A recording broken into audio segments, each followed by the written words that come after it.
You're watching Documentary Business, and I'm Peter Hamilton, and it's an honor to welcome Kaitlin Yarnall. Kaitlin has a really, really wonderful job.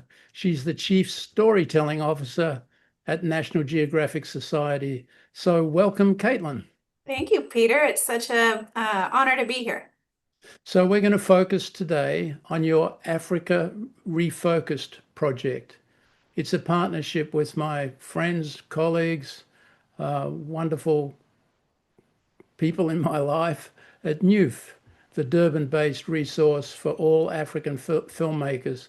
So in our chat today, we'd like to hear very much about what you do at National Geographic Society, and then we'll move into your work with NUF and what that means, what you've accomplished, and where you're going for the future. So let's take it away, Kaitlin. Your job, fascinating and enviable.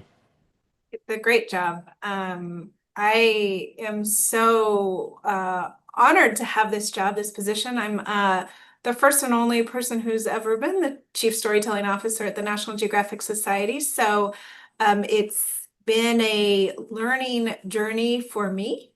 And it is, I'm convinced, the best job in the world. We at National Geographic have storytelling, in our DNA. It's what we built the house we sit in, but it's also really key to our mission as a global nonprofit. So we believe in the power of science, exploration, education, and storytelling to illuminate and protect the wonder of the world. And storytelling, is illumination at its core. And I will never argue that illumination for illumination's sake is not important. But we think, and we have such great examples, that oftentimes storytelling and illumination can lead to protection as well. So we're really focused on storytelling for impact. And so, just day to day, give us a sample of some of the work that you'll do in a typical week as the Chief Storytelling Officer. Yeah, I mean, don't get too excited. There is a lot of email and spreadsheets and Oh, sure. budgeting and who's on first, but I'm so honored and privileged to have an amazing team. We have about 70 people on the storytelling team here in Washington, D.C., and we're broken into 5 groups. So we have our Impact Story Lab, which is our in-house production unit, and we create all kinds of media, lots of video, for everything from our brand communication to our exciting new museum content that our museum is going to open next year, to a lot of impact work that we do in collaboration with our explorers. So we have our Impact Story Lab, we have storytelling grants and programs, which we are the world's largest funder of individual storytellers. So more institutions, different institutions may put more into the field in terms of total dollars, but we give grants to photographers, to filmmakers, to writers, cartographers, and we're really proud Mhm. of that. I am my background, my personal history, is I started here over 20 years ago as a cartographer, so I'm still love that I get to lead the mapping and geography team. We have our special collections, which is the archives here at National Geographic, which, as you can imagine, for an institution that's 136 years old, is really so incredible. The material that we have and the access to that material drives a lot of our storytelling and our programmatic work. And then finally, we have something called Storytellers Collective, which is a revenue generating group within the society that helps other people, other institutions, and other like-minded groups tell their own stories. So we do a lot of training in how to do public speaking, how to build a visual narrative. So not to really read you an org chart, but that is how diverse my team here is. And so the days are fun, and oftentimes it means talking to photographers and our explorers who have just, are coming in from the field, to reviewing clips from our internal production, to talking to a potential client for a workshop, to thinking about, how to best map a certain geography and a certain story. And I'm never bored, and storytelling and good narratives are at the key of all of it.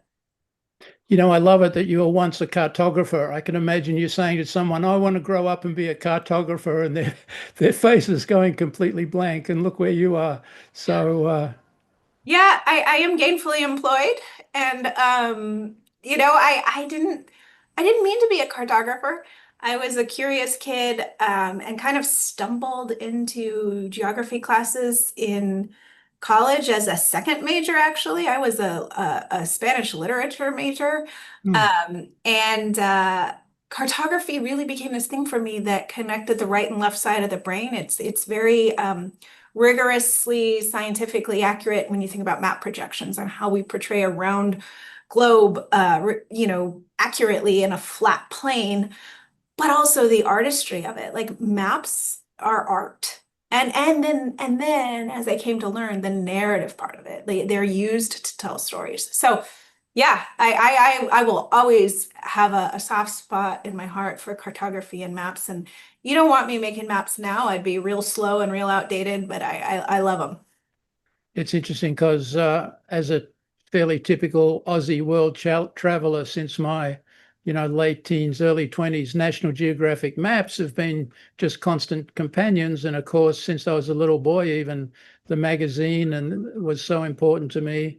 And then later I worked as a consultant to National Geographic Television and then the launch of the channels. So Nat Geo has just been a cornerstone of my career. So you know, it's particularly exciting to bring us together.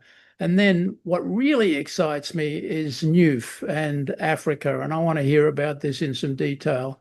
But I'll give you about 10 seconds of background. I was doing some work uh, in educating African and training African filmmakers in South Africa. And what was really wonderful was that I met some really ambitious filmmakers, and then particularly Noel Koch from Durban approached me one day and said he had this vision for a South African filmmakers congress specializing in wildlife. And I get a lot of pictures like that, but there was just something about Noel that rang my bells. So we got chatting.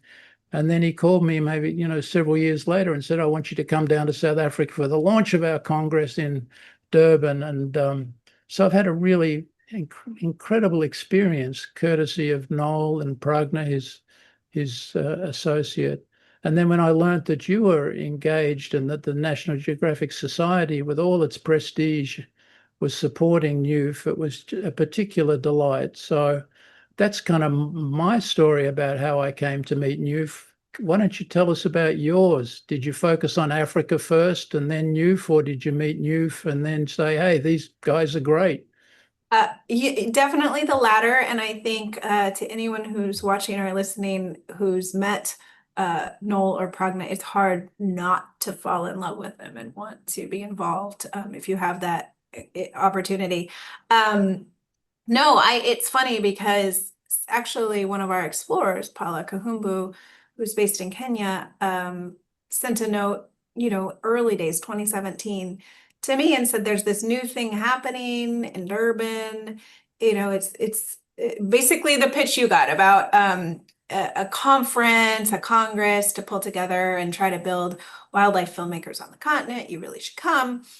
I was like, I'm busy. It's a long ways to Durban. But I sent someone from my team, and he went and he came back and, he's a reformed journalist who came back and he's pretty cynical about many things and came back and said, no, this is the real deal. And it's amazing. And you need to get over there.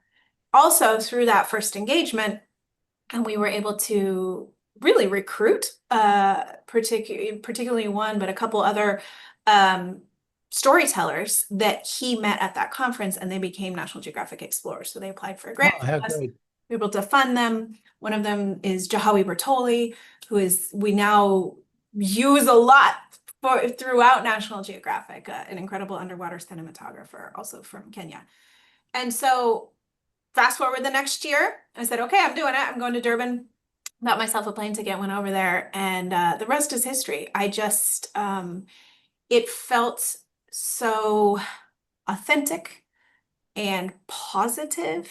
Yeah. And the community, they we're building and have built was like nothing I'd seen before. And so we started giving, little investments into NUF because it was, one, their work was incredible and we wanted to continue to work with them. Two, as this incredible funder of storytellers around the world, we are always looking at areas to recruit in, and knowing that they are eyes and ears on the ground on the continent, but also outside. They just had this ability to gather people, and they could really be recruiters for us. That's extraordinary. So small steps led to bigger steps.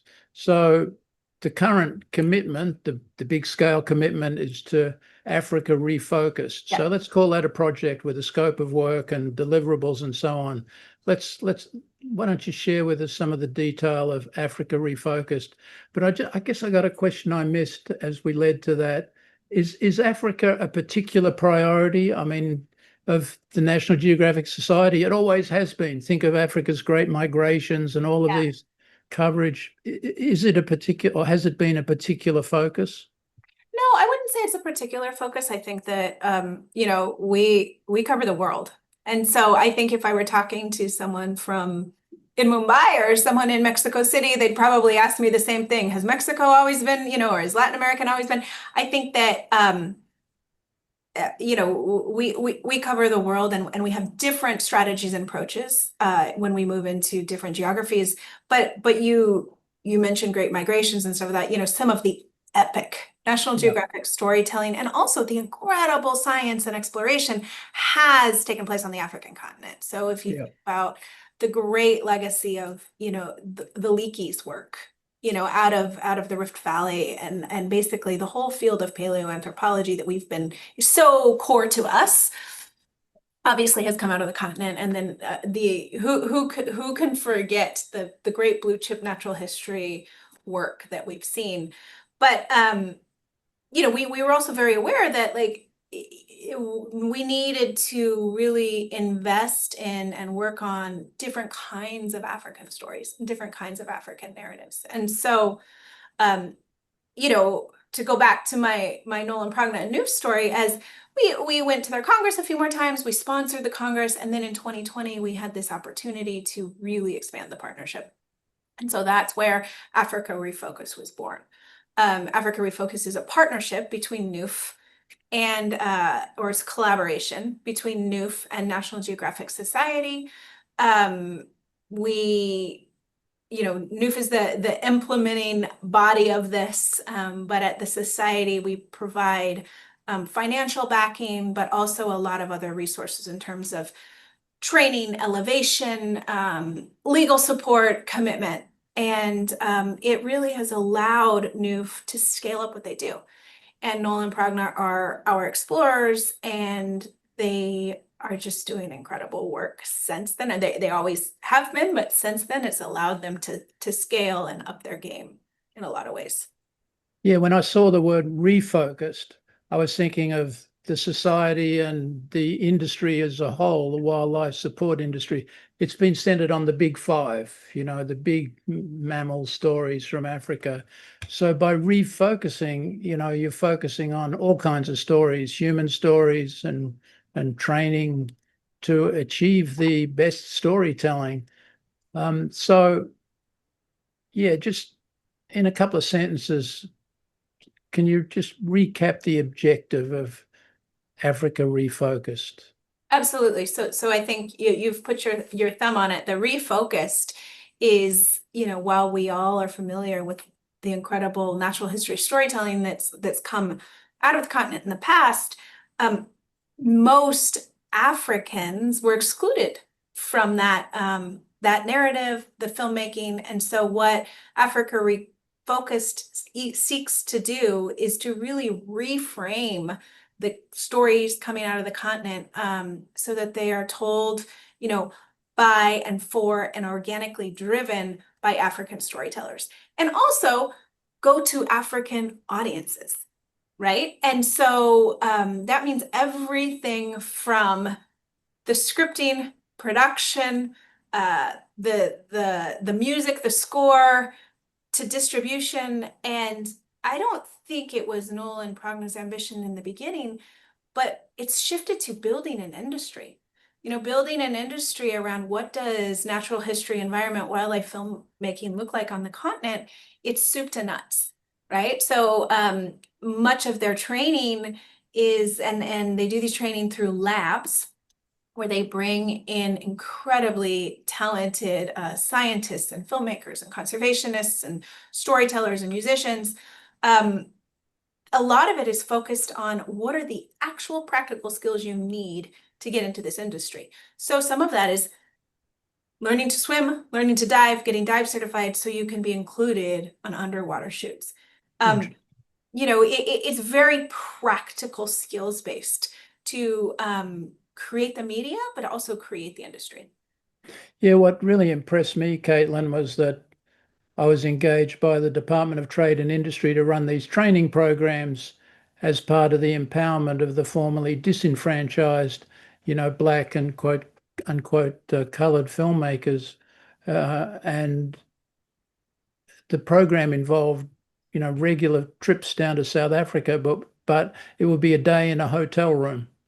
Sorry, not a hotel, a conference room in a hotel, in Durban, in Johannesburg, in Cape Town, etc. And I mean, it definitely provided awareness, but there was just no way known that you could create the depths. So you've really committed to bricks and mortar. You're creating real training institutions down there. That's what's so impressive. So tell us a little bit about the bricks and mortar.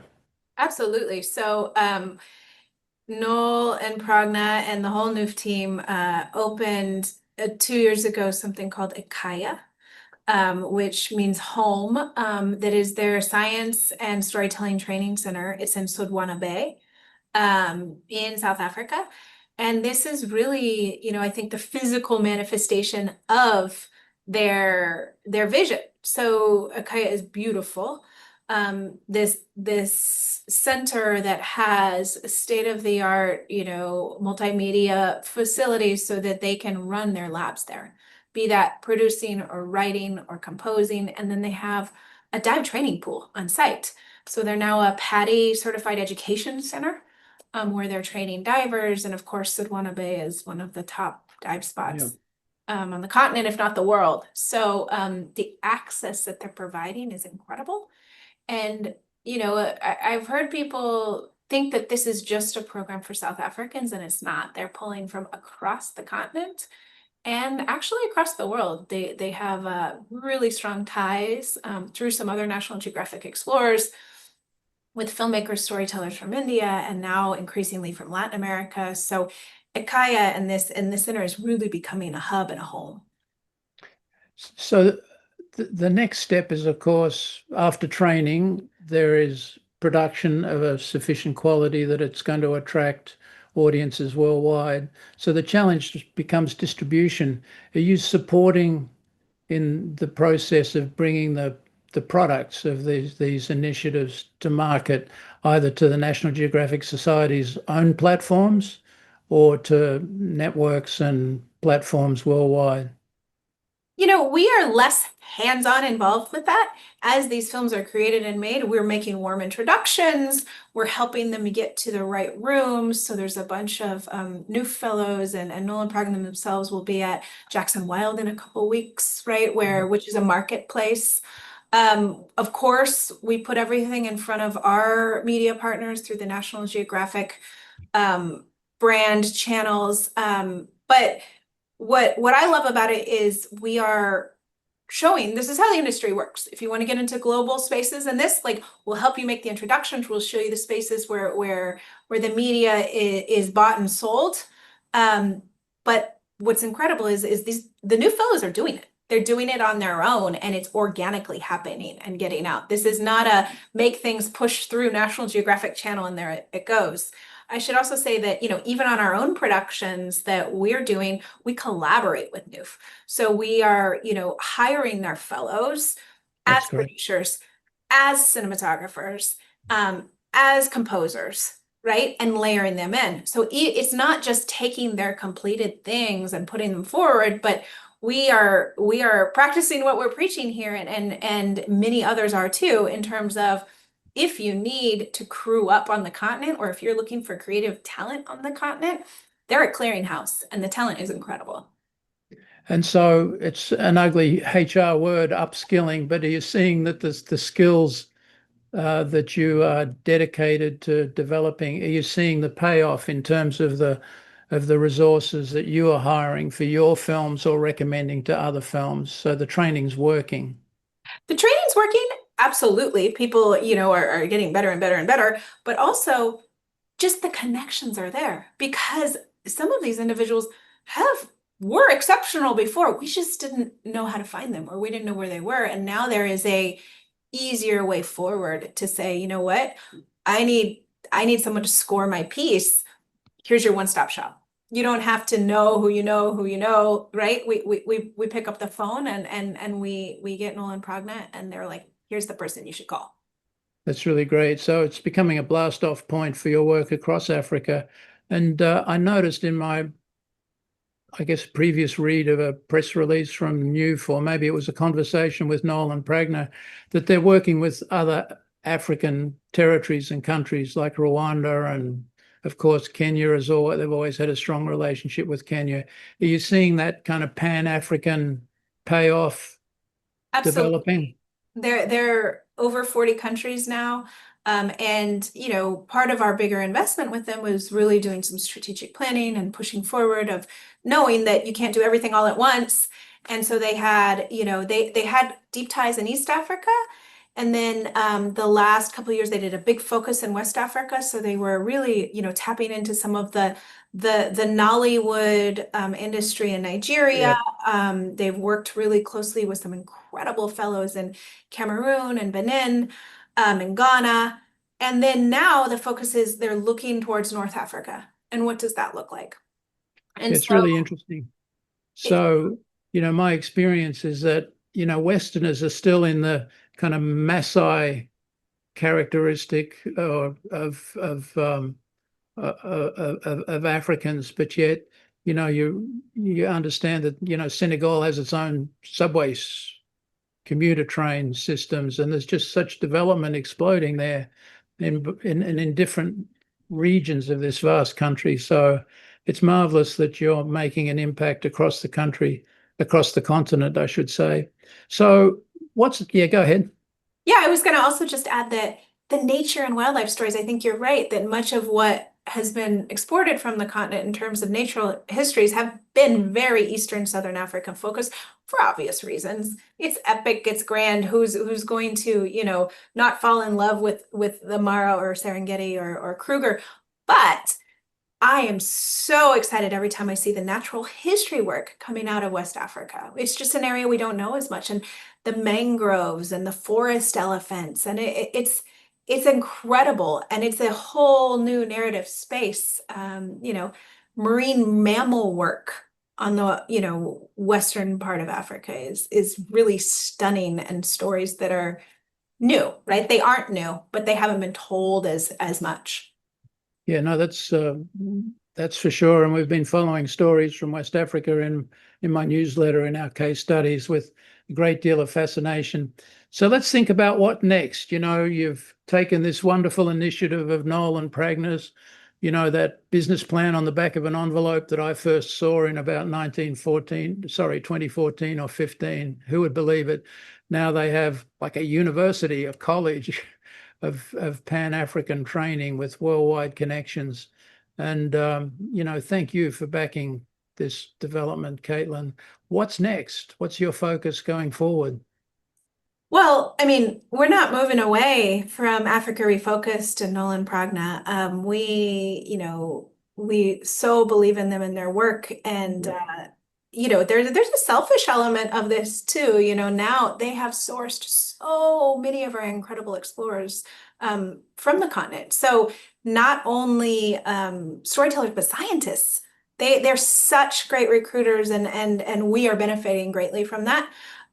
One of the things that they're focusing on next that I'm excited about, and it's matching some of our other investments, and I mentioned this a little earlier, are South-South collaborations. So Another organization that we've really been working with in the last couple of years is called Ladera Sur, and it is a media group outside of Santiago, Chile. And they have something called Santiago Wild, which is very similar to NUF Congress. And I was able to go the last 2 years. And another initiative we're looking at is called Green Stories, which is run out of Goa, India, and they're having their second Congress very soon in the next couple months.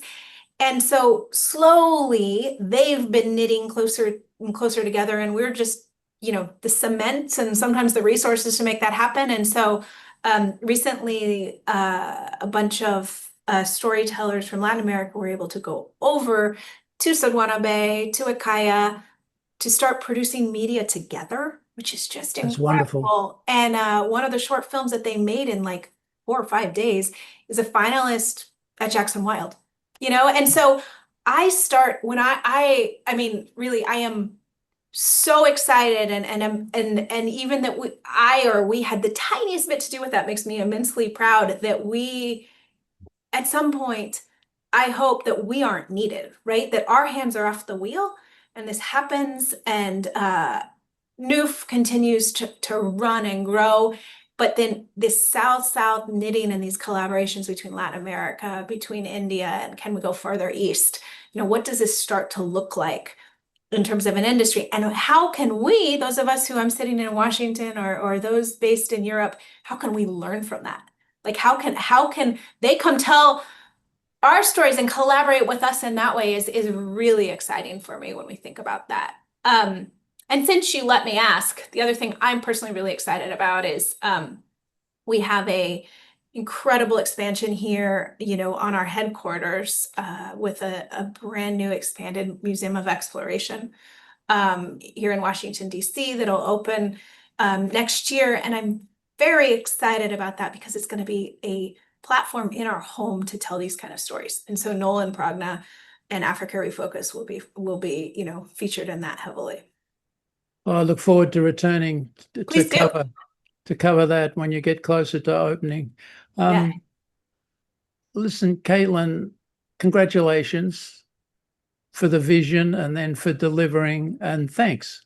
I mean, the initiative that Noel and Pragna and their South African colleagues have brought together is so exciting, and for them to connect with you, with this wonderful institution, National Geographic Society, and its centuries of history now, is it's just a really great blessing, and I'm really proud to have been associated with them. Great to meet you, and I hope we continue to promote you and your work, and particularly your work with NUF as they take the model, worldwide. So thank you, thank you, thank you. Thank you, Peter. It's a pleasure, and really, any friend of Noel and Pragna and NUF is a friend of ours. So thank you so much.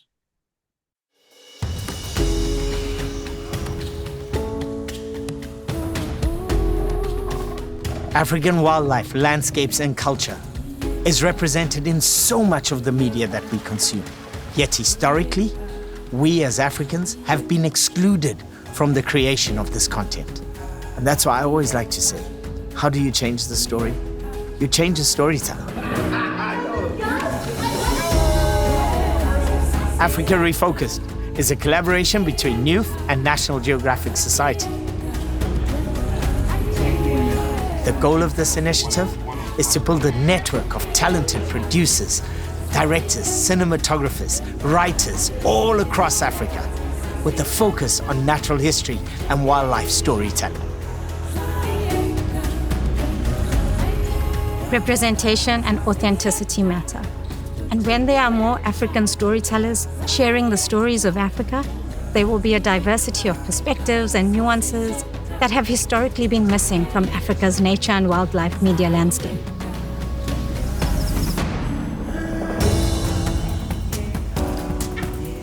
We support a community of talented African storytellers, known as NUF Fellows. Africa Refocused includes many programs to support our mission.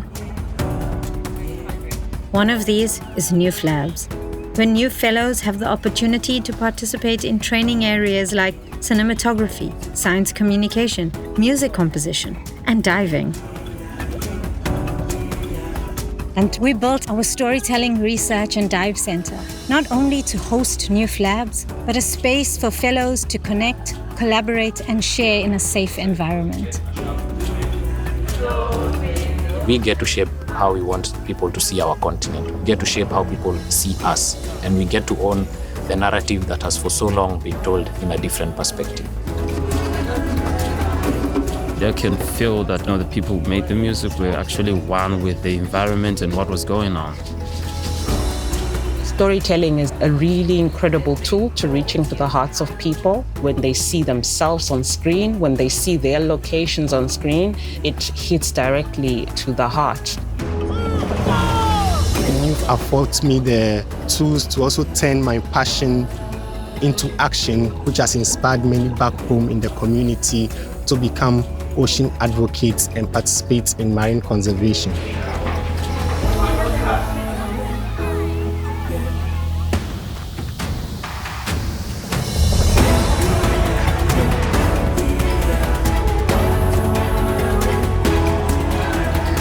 We hope that the lasting impact of Africa Refocused is a community of African storytellers who are making a difference in natural history storytelling and the conservation of Africa's landscapes and ultimately the planet.